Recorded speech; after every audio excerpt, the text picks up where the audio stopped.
on the verse, "And of every living thing of all flesh, 2 of every kind you shall bring into the ark to keep them alive with you."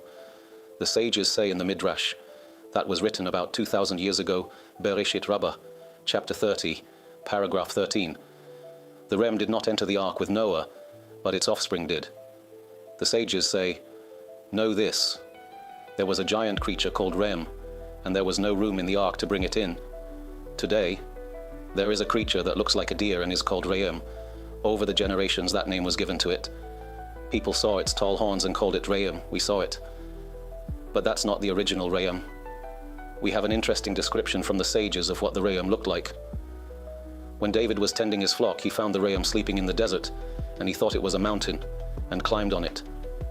It's possible to explain that this Ram, when asleep, probably tucks its head inward, or perhaps from that angle it simply can't be seen. So David thought it was a mountain. Suddenly the Ram stirred and stood up. David felt like an earthquake had hit. He was lifted into the air, and if he had fallen, it would have been dangerous. At that moment, David said, "Master of the universe, bring me down from this Ram, and I will build you a sanctuary 100 cubits tall." Some say they measured its length, others say its circumference.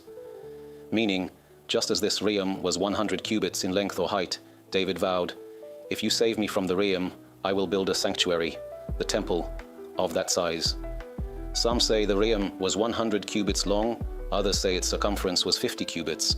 After all, there are many types of dinosaurs. Some are small, and some like this, a certain species.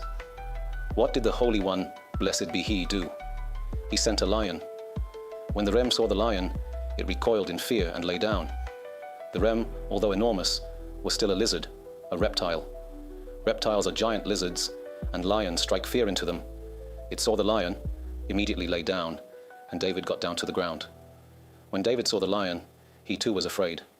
As it says, "Save me from the mouth of the lion, just as you have saved me from the horns of the Ram." Decades ago, when I read this Midrash, one thing bothered me.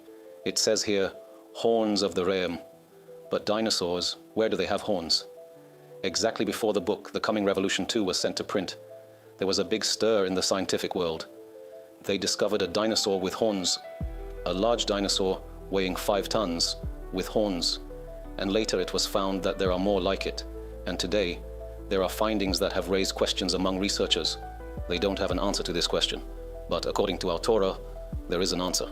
There are several places in the world where cave paintings have been found depicting dinosaurs from several thousand years ago. For example, in Rhodesia, which today is called Zimbabwe, they discovered cave paintings, and among them, there's a clear drawing of a brontosaurus, the dinosaur with a very long neck, shown stretching its neck into a lake to drink water. You can see it inside a pit. Scientists have no explanation for how they drew a creature that supposedly went extinct 65 million years ago. There are several such places around the world. According to the Torah, the answer is simple. They drew what they saw. People saw dinosaurs before the flood. They saw many of them. After the flood, only a few remained, but people still encountered them. Anyone familiar with ancient cultures knows that in every civilization there are drawings from 500, 1,000, or even 2,000 years ago of what we now call dragons. These images appear in China, India, Egypt, and many other places. Dragons were always thought to be figments of imagination, but when you compare the drawings to fossils discovered today, you can see that they were drawing dinosaurs. Yes, there were mythical elements like fire breathing, but the core drawing, the form, resembles dinosaurs. So not everything was imaginary. They drew what they saw in their time. There are even drawings that match exactly the fossils that have been discovered in recent generations.